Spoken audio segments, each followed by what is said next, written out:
para sahabat, dalam sebuah kesempatan diskusi di Sanggar Maos Tradisi, seorang politisi PDI Perjuangan Daerah Istimewa Yogyakarta, Toto Hedi Santoso, menyampaikan pernyataan penting dan menarik soal kaum atau generasi Z, atau sering kita sebut dengan generasi milenial. Ada 2 poin yang saya catat dari ungkapan beliau.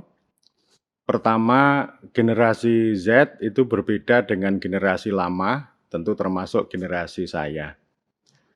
Toto Hedi itu mengalami kesulitan di dalam mengumpulkan para generasi Z. Kalau generasi lama itu bisa dikumpulkan 100 orang dalam sebuah forum, kemudian bisa berdiskusi dan bisa diyakinkan untuk memilih Pak Toto sebagai wakil rakyat. Tetapi untuk mengumpulkan 100 orang generasi Z zaman sekarang pasti sangat sulit. Dunia generasi Z sangat berbeda, sering atau biasa ya dunianya adalah dunia media sosial begitu ya, bukan dunia forum kumpul-kumpul berbicara politik, pemilihan umum dan sebagainya. Yang kedua, ini yang jauh lebih penting, generasi Z pada hari ini itu mengalami kesulitan untuk memiliki rumah. Harga tanah, harga rumah pasti jauh lebih mahal dibanding dengan generasi saya dulu gitu. Jadi itu 2 poin yang disampaikan dan karena itu Toto Hedi itu punya strategi atau seharusnya para politisi itu punya strategi yang berbeda di dalam menangani atau memobilisasi kaum atau generasi Z. Tentu para politisi harus masuk ke dunia generasi Z, bukan memasukkan generasi Z ke dunianya para politisi kawaan. Apa makna itu ya? Dan kalau mau pertanyaan yang muluk-muluk ya bagaimana mengatasi itu? Itu muluk-muluk ya, tetapi saya tidak akan mengarah ke sana. Saya memahami yang pertama bahwa generasi Z atau generasi milenial itu anti politik. Saya dalam diskusi itu mengatakan bahwa milenial itu adalah mimik leyeh-leyeh nurani kolonial. Ini bentuk kritik saya terhadap kaum milenial yang anti politik. Artinya mereka itu ya malas untuk berkumpul-kumpul ke ruang politik atau political space, berbicara tentang hajat hidup orang banyak. Bagi mereka itu bisa sia-sia. Kumpul-kumpul ngomong politik itu mungkin sia-sia. Karena dunia mereka pasti sangat berbeda dan tentu generasi sekarang itu bukan berarti anti demokrasi. Kalau anti politik bukan berarti anti demokrasi. Meskipun ada kontradiksi, jadi menyukai demokrasi itu berarti anti otoritarianisme, tapi anti politik. Saya yakin mereka pengen kebebasan. Kebebasan itu sebagai poin yang sangat penting di dalam demokrasi. Tetapi ya demokrasi yang diharapkan itu demokrasi yang bisa memberikan ruang, demokrasi yang bisa memberikan kebebasan bagi kaum muda atau kaum generasi Z begitu. Jadi ini yang pertama yang anti politik itu begitu ya. Jadi membenci politik gitu ya. Barangkali politik itu sia-sia bagi kehidupan mereka. Mereka akan lebih suka dengan dunia yang lebih bebas, yang mandiri, bahkan banyak di antara mereka juga tidak menyukai dunia aparat sipil negara di dalam tubuh negara begitu. Itu yang pertama. Kemudian yang kedua adalah realitas politik itu.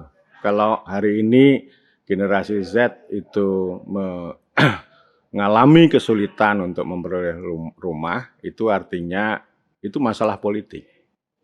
Jadi pada sisi kedua ini orang generasi Z pengen punya rumah, butuh rumah yang terjangkau. Itu namanya harapan politik.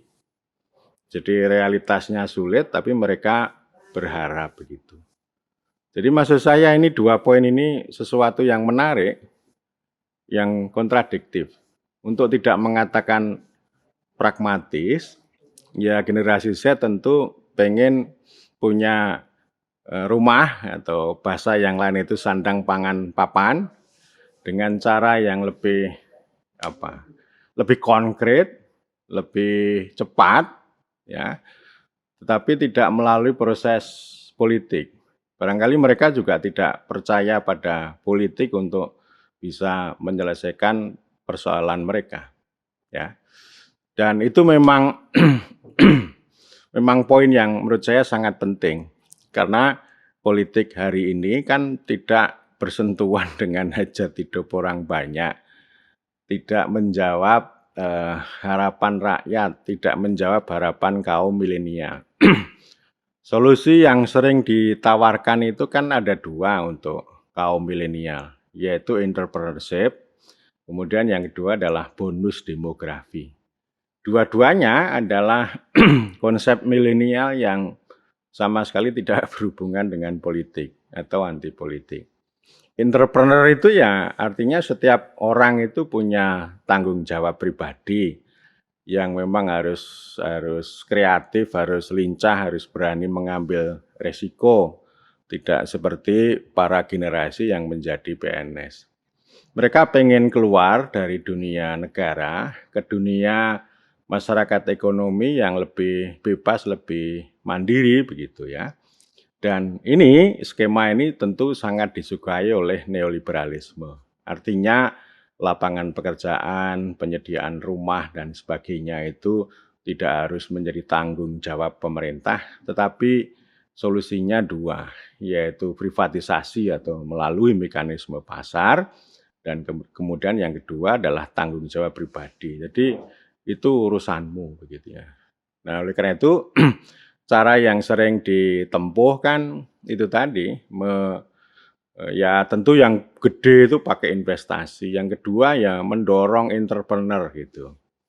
Nah, sekarang di dunia ini, di kampus, itu kan ada satu kata namanya DUDI gitu ya, dunia usaha, dunia industri gitu. Jadi artinya setiap mahasiswa itu didorong, dididik untuk punya entrepreneurship yang sekaligus punya relasi sangat dekat dengan dunia usaha dan dunia industri supaya mereka bisa menjadi entrepreneur yang hebat gitu ya.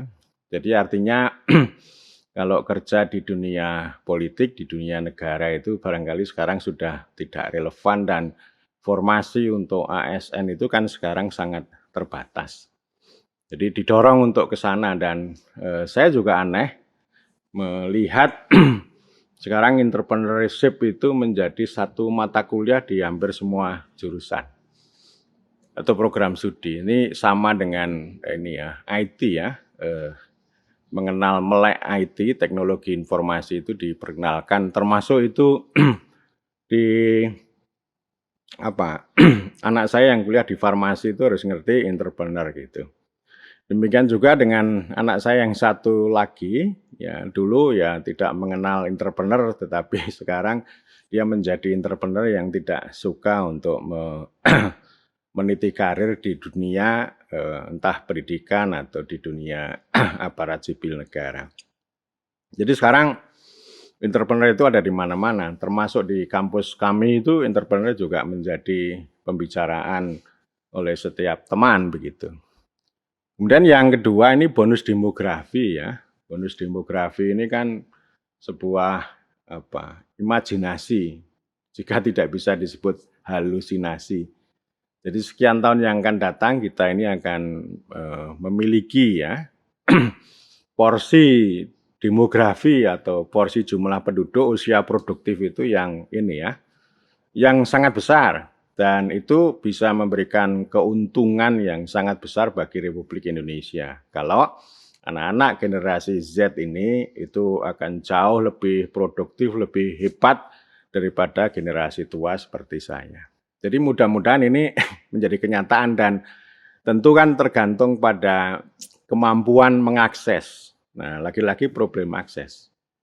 Jadi artinya bisa ada entrepreneurship, bisa ada IT, bisa ada investasi, bisa juga ada tadi bonus demografi, tapi kalau rakyat jelata, ya generasi milenial yang rakyat jelata itu tidak sanggup mengakses itu kan sama. Itu juga mengulang generasi yang dulu juga begitu. Ya, jadi maksud saya ini persoalan politik ya. Jadi artinya persoalan sandang papan pangan, kemudian lapangan pekerjaan dan sebagainya itu adalah masalah politik. Tapi kita sering tidak percaya pada politik atau ya tidak mau berharap pada politik. Karena memang politik itu diambil tadi dengan pendekatan teknis tadi ya. Jadi istilah-istilah apa namanya entrepreneur dan bonus demografi itu kan konsep teknokratik yang anti politik.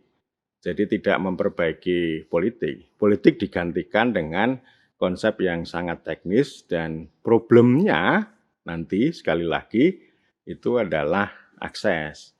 Nah, akses itu persoalan politik gitu yang memang harus diselesaikan secara politik. Dan pada diskusi kemarin itu saya juga mengutip pendapat Pericles ya. Pericles itu peletak dasar demokrasi atau demos kratos di Athena Yunani kuno sebelum para filsuf seperti Plato dan Aristoteles itu menyampaikan kritik pada demokrasi. Pericles mengatakan begini bahwa Anda bisa membenci atau tidak berurusan dengan politik, tetapi politik akan mengurus Anda, gitu ya. Nah, ini keyakinan yang saya kira menarik. Artinya memang politik itu harus kita dudukkan untuk mengurus hajat hidup orang banyak, kepentingan rakyat baik generasi tua maupun generasi milenial. Jadi harus politik yang harus diutamakan, bukan teknis begitu ya. Nah, ini menjadi poin penting catatan bagi kami bahwa ruang-ruang politik ini untuk diciptakan. Jadi artinya untuk mengarah pada politik sebagai keutamaan, politik sebagai solusi itu bisa ditempuh ya dengan menciptakan ruang politik. Termasuk kita melakukan politisasi terhadap banyak hal, termasuk lapangan pekerjaan dan sebagainya, agar itu nanti bisa dijawab secara politik, bukan dijawab secara teknis begitu. Jadi artinya sekali lagi kita ya boleh saja anti politik, tetapi Anda kan tetap berharap pada politik itu untuk menyelesaikan perkara politik yang Anda hadapi.